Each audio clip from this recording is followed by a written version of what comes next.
नमस्कार साथियों, आप सभी को zoom study centre by Mukesh का कोचिंग में आप सभी का स्वागत है। आज मैं आप सभी के सम्मुख केंद्रीय बैंक से संबंधित आज की क्लास में मैं चर्चा करने वाला हूं, जो कि आपका एग्जाम के नजर से देखा जाए तो आज का सेशन जो है अत्यधिक इंपॉर्टेंट होने जा रहा है। तो समय न गंवाते हुए टॉपिक्स की ओर बढ़ना चाहूंगा। इससे पहले आप सभी से आग्रह है, यदि आप नए हैं तो मेरे चैनल को सब्सक्राइब कर दीजिए और इस वीडियो में अंत तक बना रहिएगा, वीडियो स्किप करके मत देखिएगा। देखिए, आज का मेरा टॉपिक जो है आपका केंद्रीय बैंक है। केंद्रीय बैंक, केंद्रीय बैंक यानी रिजर्व बैंक। ठीक है, तो सर्वप्रथम हम ये जानने का प्रयास करेंगे कि बैंक क्या है। बैंक एक वित्तीय संस्था है। ठीक है, जिस तरह से स्कूल क्या है, एक शैक्षिक संस्था है। ठीक है, उसी तरह से बैंक जो है एक वित्तीय संस्था है। और आप जो बैंक में जो पैसा आप जमा करके रखते हैं, तो ये मत सोचिए कि आप जितना पैसा जमा करके रख रहे हैं वो सारा पैसा बैंक में मौजूद है। ठीक है, ऐसा नहीं होता है। जिस तरह से आप सिंपल भाषा में समझिए, जिस तरह से आप दुकानदारी करने के लिए क्या सारा पैसा को लेकर दुकान में चले जाते हैं? नहीं, बल्कि आप क्या करते हैं, आपको एक हिसाब है कि आज की दुकानदारी करने में हमें कितना छुट्टा पैसा की आवश्यकता पड़ेगा। ठीक है, जैसे कि मान लीजिए 500, 1000 रुपया जो भी हो। ठीक है, आप उतना पैसा लेकर जाते हैं, दुकानदारी करते हैं और बाकी जो पैसा इनकम होता है आप उसे घर में रख देते हैं। तो ये सोचिए कि बाकी पैसा जाता कहाँ है। तो बाकी पैसा जो है आपका सेंट्रल बैंक रख लेती है। और सेंट्रल बैंक क्या करती है, गवर्नमेंट को हिसाब किताब देती है कि उसका कितना इनकम हुआ और कितना एक्सपेंडिचर हुआ। ठीक है, शॉर्टकट भाषा में आप इसी तरह समझ के चलिए। जितने भी आप बैंक को देखते हैं मार्केट में, जितने भी आप बैंक को देखते हैं वो सारे बैंक जो है कॉमर्शियल बैंक है। कॉमर्शियल बोले तो व्यापारिक बैंक, यानी वो आपसे व्यापार कर रहा है। जो आप पैसा जमा कर रहे हैं तो आपको क्या देती है, एक बॉन्ड पेपर में आपको ये अपनी तरफ से एक गारंटी देती है कि मैं आपको इतना % आपको इंटरेस्ट दे रहा हूं। और उस इंटरेस्ट को स्वीकार कर आप बैंक में आरडी करते हैं या फिक्स्ड डिपॉजिट करते हैं। ठीक है, या आप सेविंग अकाउंट भी रखते हैं, यानी जब आपका जरूरत पड़ा तो आप बैंक से पैसा निकाल लेते हैं, जब जरूरत पड़ा तो बैंक में पैसा रख देते हैं। फिक्स्ड डिपॉजिट जो होता है एक समय के लिए रखा जाता है, यानी 10 साल 5 साल जो आपकी क्षमता है उसके हिसाब से आप रखते हैं। ठीक है, और उस जब आप टर्म्स को पूरा करते हैं तो ऑलरेडी आपका टर्म एंड कंडीशन होता है बैंक का कि आप इतना साल रखेंगे तो मैं आपको ये इंटरेस्ट दूंगा। उस प्रिंसिपल अमाउंट में गवर्नमेंट क्या करती है, कुछ इंटरेस्ट जोड़कर आपको लौटा देती है। ठीक है, और आरडी भी लमसम कुछ इसी तरह का है। फिक्स्ड डिपॉजिट होता है कि एक टाइम पैसा जमा होता है, और आरडी जो होता है महीने महीने पैसा जमा होता है। ठीक है, आरडी को आई थिंक रेकरिंग खाता भी बोलते हैं। ठीक है, तो देखिए आज की हम टॉपिक्स में हम डिस्कस करने वाले हैं केंद्रीय बैंक। तो सर्वप्रथम हम ये जानने का प्रयास करेंगे कि बैंक कितने टाइप होते हैं। बैंक मूल रूप से आपका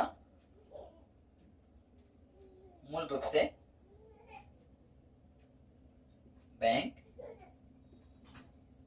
6 प्रकार है।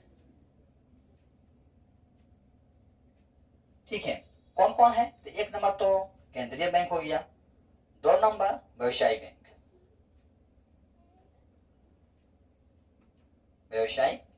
बैंक, जिसे आप कॉमर्शियल बैंक कहते हैं। ठीक है, 3 नंबर हो गया आपका क्षेत्रीय ग्रामीण बैंक, जिस तरह से आप विभिन्न स्टेट में जाते होंगे तो आप क्या देखते होंगे, जैसे कि बिहार चलेंगे तो बिहार ग्रामीण बैंक, मध्य प्रदेश मध्य ग्रामीण बैंक, उत्तर प्रदेश ग्रामीण बैंक, इस तरह से आपका ग्रामीण बैंक का नाम मिलता होगा, तो क्षेत्रीय ग्रामीण बैंक। ठीक है, इस तरह का आप बैंक देखे होंगे। 4 नंबर है आपका भारतीय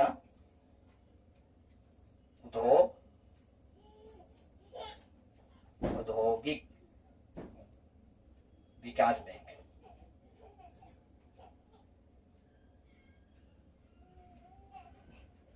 और 5 नंबर है आपका भारतीय लघु उद्योग विकास बैंक।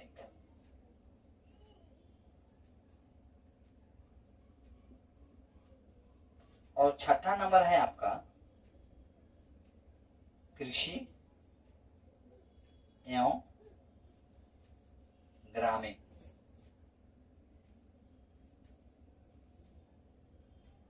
विकास हेतु राष्ट्रीय बैंक। यानी कृषि सेक्टर को डेवलप करने के लिए सरकार कृषि से संबंधित भी एक बैंक बना के रखी है, ठीक है, जो कि किसानों को आपका लोन सोन देती है। मैं सारे बैंकों से संबंधित मैं पार्ट बाय पार्ट एक सेशन लेकर आऊंगा, ठीक है, लेकिन फिलहाल आज हम केंद्रीय बैंक से संबंधित ही चर्चा करने वाला हूँ। अच्छा, दूसरी तरफ आप देखते होंगे शहरों में आपके पड़ोस में कोई ऐसा व्यक्ति होगा जो हर रोज आपसे पैसा कलेक्शन करने आता होगा, तो वो बैंक नहीं है, याद रखिएगा। वो क्या है, एक चिट फंड होता है, जो कि आपका पैसा कब डूब जाए उसका कोई गारंटी नहीं होता है, ठीक है। तो ऐसे बैंकों में या सॉरी ऐसे चिट फंडों में पैसा ना ही जमा करे तो अच्छा है, क्योंकि पैसा जो है आपका मेहनत का है, आपका परिश्रम का है, ठीक है। आप बहुत निष्ठावान होकर पैसे को कमाते हैं। तो देखिए, गरीब आदमी जनरली सरकारी बैंक में ही पैसा जमा करता है, क्योंकि उसके पास उतना पैसा होता नहीं है और वो पैसे को खोना नहीं चाहता है। तो वो क्या करता है, आपका जनरली आपका इन सब बैंक में ही पैसा जमा करता है, ठीक है। लेकिन वही जो पूंजीपति लोग होते हैं वो ज्यादातर पैसा को क्या करते हैं, चिट फंड में या किसी ऐसा बिल्डर को देंगे जो कि वो हस्ताक्षर करके देता है, यानी बॉन्ड पेपर पर सिग्नेचर करके देता है कि देखिए भैया, मैं आपको ये आप पैसा हमको देते हैं, इतना समय के पश्चात मैं आपको ये इंटरेस्ट दूंगा, ठीक है। खैर, वो अलग अलग मार्केट का तौर तरीका है, मैं उस पर नहीं आज चर्चा करने वाला हूँ। तो मैं चर्चा करने वाला हूँ आपको केंद्रीय बैंक। तो देखिए, जैसे कि आप जानते हैं कि भारत का जो केंद्रीय बैंक है उसका नाम क्या है। तो भारत का केंद्रीय बैंक का नाम क्या है, रिजर्व बैंक ऑफ इंडिया। पैसा जब आप खोलते होंगे, यानी पैसा को जब आप देखते होंगे, तो पैसे पर ऊपर में आप देखते होंगे रिजर्व बैंक ऑफ इंडिया लिखा होता है, ठीक है। तो भारत का केंद्रीय बैंक का नाम है आपका reserve bank of India. Bharat का ये केंद्रीय बैंक है, याद रखिएगा। इस बैंक की स्थापना कब होता है, तो इस बैंक की स्थापना आपका 1935 ईस्वी में होता है, ठीक है। लेकिन क्या है, इससे पहले कोई बैंक नहीं था भारत में। हाँ, उस बैंक का यदि भारत में सर्वप्रथम कोई बैंक देखा जाए, ये तो आप देख रहे हैं रिजर्व बैंक इंडिया जो कि केंद्रीय बैंक है, ठीक है। लेकिन इससे पहले भारतवर्ष में आपका 1717 ईस्वी में आपका भारत का प्रथम बैंक का नाम था आपका बैंक ऑफ हिंदुस्तान। क्या नाम था, बैंक ऑफ हिंदुस्तान, याद रखिएगा, बैंक ऑफ हिंदुस्तान। परीक्षा में पूछा जा सकता है भारत का प्रथम बैंक का नाम क्या था, तो बैंक ऑफ हिंदुस्तान। परीक्षा में पूछा जाएगा कि भारत का केंद्रीय बैंक का नाम क्या है, तो रिजर्व बैंक ऑफ इंडिया। इसकी स्थापना कब होता है, तो 1935 ईस्वी में इसकी स्थापना होता है, ठीक है। तो जैसे कि मैं आपको बताया, केंद्रीय बैंक क्या है, आपका सर्वोच्च बैंक है, सरकार का सर्वोच्च सरकारी बैंक है,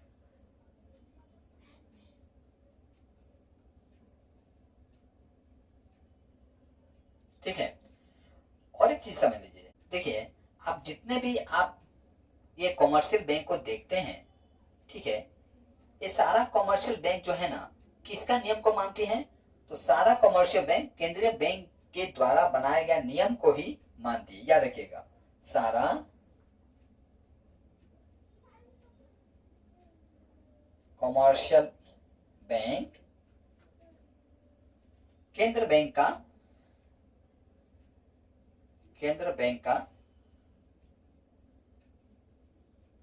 नियम को मानती है।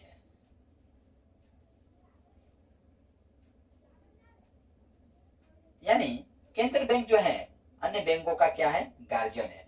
जिस तरह से गार्जियन फैमिली को चलाने के लिए एक नियम बनाते हैं और उसी नियम को देखिए बाकी फैमिली के जो सदस्य फॉलो करते हैं, ठीक उसी तरह से इन सारे कॉमर्शियल बैंकों को चलाने के लिए केंद्रीय बैंक क्या करता है, एक नियम बनाता है, उन सारे नियमों को फॉलो करना पड़ता है। ठीक है। अच्छा, दूसरी नंबर हम देखते हैं वर्ल्ड का सबसे पुराना कोई केंद्रीय बैंक है तो कौन सा है, तो हम वो भी जान लेते हैं। लगे हाथ आपका, वर्ल्ड का सबसे पुराना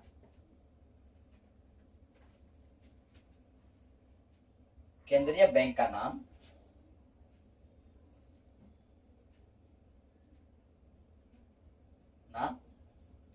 रिक्स बैंक है।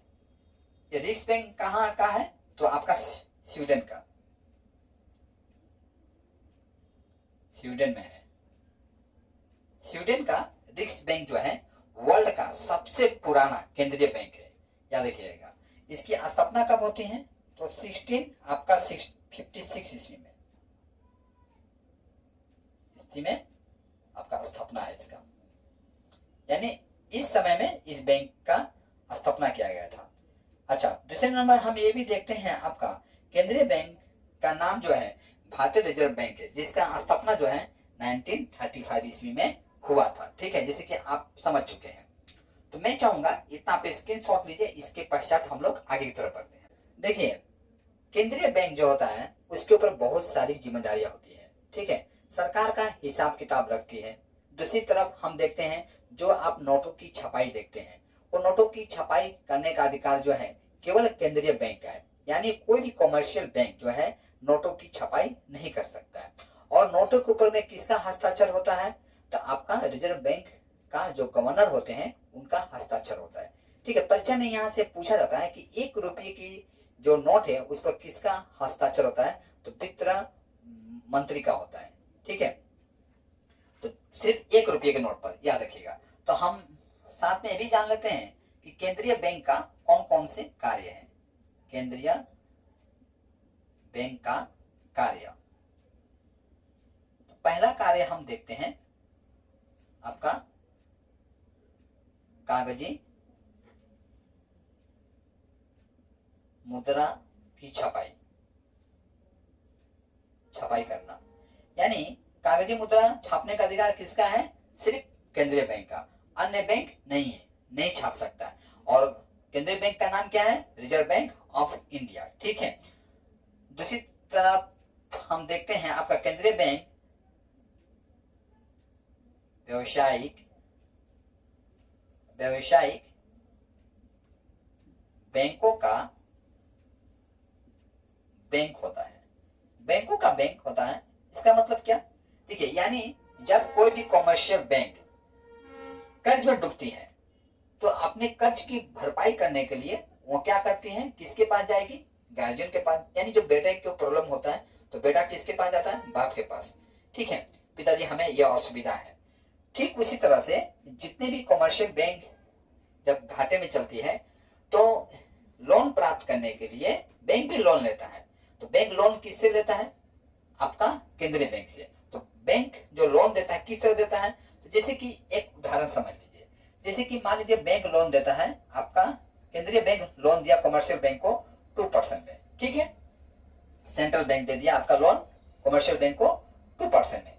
अब ये कॉमर्शियल बैंक क्या करती है, आम पब्लिक को देती है आपका 3% में।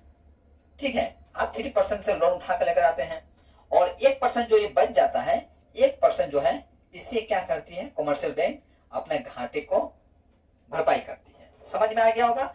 लेकिन इन कॉमर्शियल बैंक से भी केंद्रीय बैंक पैसा लेगा, ऐसा नहीं कि पैसा छोड़ देगा। ठीक है, पैसा लेता है। दूसरी तरफ हम देखते हैं आर्थिक संकट के समय में जो है आपका व्यवसायिक बैंक जो है, व्यवसायिक बैंकों का केंद्रीय बैंक जो है मित्र बन जाता है। ठीक है, आर्थिक संकट के समय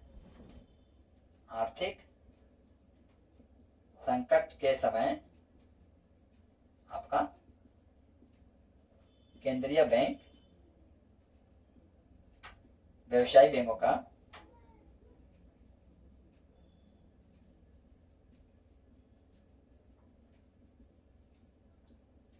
का मित्र बन जाता है।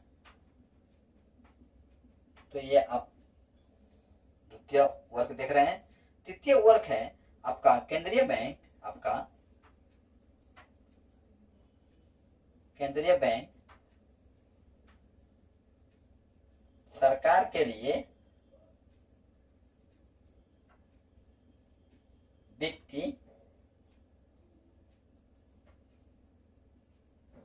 की व्यवस्था करता है।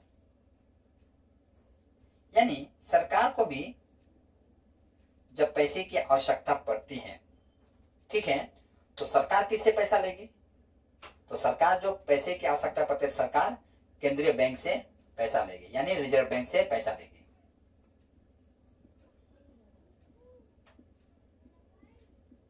Bank of India. जिस तरह से आप जानते हैं, कोरोना काल में मोदी जी ने केंद्रीय बैंक से ही पैसा लेकर जो हमारे देश के ऊपर संकट आया था उससे निपटे थे, ठीक है। तो सरकार के पास ऐसा तो नहीं कि जो रूलिंग पार्टी है उनके पास कोई फंड है और वो वहां से फंड निकाल के खर्चा करते जाए, आम पब्लिक में बांटते जाए, ऐसा नहीं होता है। सरकार भी क्या करती है, सरकार का जो बैंक है वो भी आपका केंद्रीय बैंक है।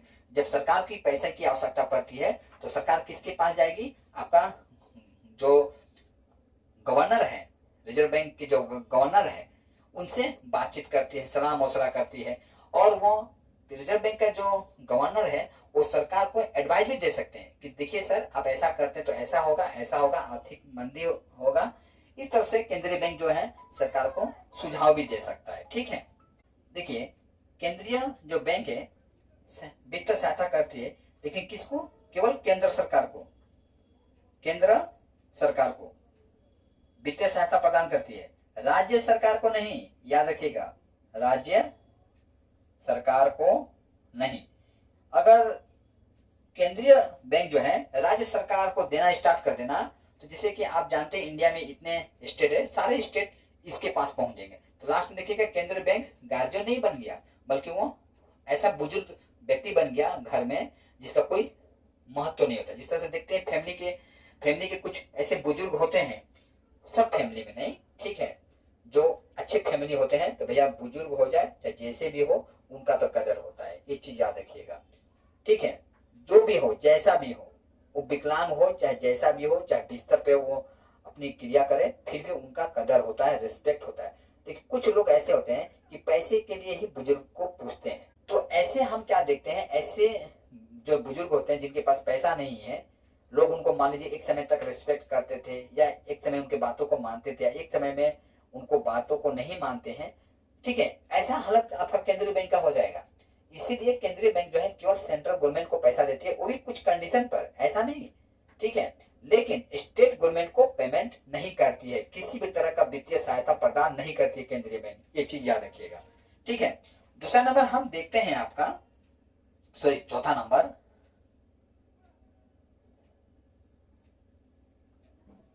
केंद्रीय बैंक सरकार का नीति और राजस्व नीति और सरकार का आय और व्यय का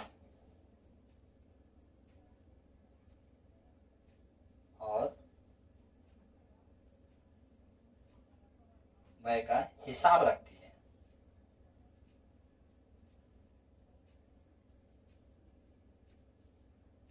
यानी सरकार कहाँ पैसा खर्चा कर रही है, उन सारे खर्चा पर केंद्रीय बैंक का ध्यान होता है। यदि सरकार कुछ गलत स्टेप उठाती है तो सरकार को वो सुझाव भी देती है, ऐसा नहीं, ठीक है। और पांचवा पॉइंट है आपका केंद्रीय बैंक का, केंद्रीय बैंक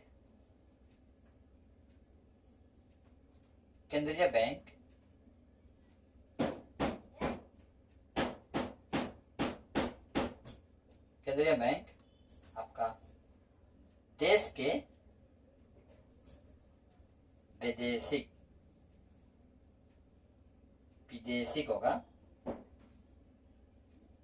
के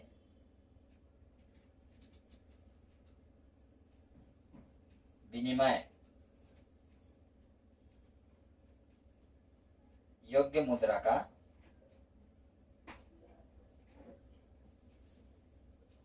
रक्षक होता है।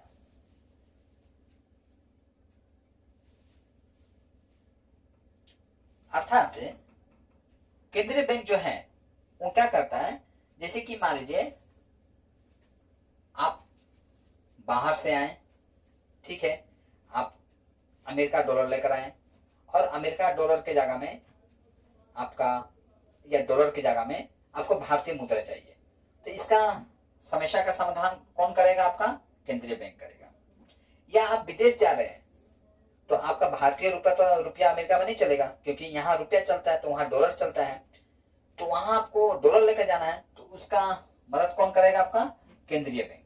ठीक है, तो इस तरह से विदेशी विनिमय योग्य जो मुद्रा का संरक्षण भी होता है, यानी जो विदेशी पैसा जो भारत में आता है उसका संरक्षण का जिम्मा भी जो है किसके पास होता है? केंद्रीय बैंक का भी होता है। ठीक है, यानी केंद्रीय बैंक का होता है।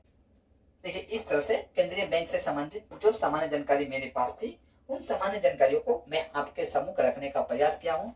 आशा करता हूँ आज की क्लास में दी गई जानकारी आपके लिए काफी लाभदायक सिद्ध हुआ होगा, और जाते जाते कहना चाहूंगा कि आप इसका स्क्रीनशॉट ले लीजिए और आज की क्लास जो है मुझे यहीं पर समाप्त करने का अनुमति दीजिए। जय हिंद।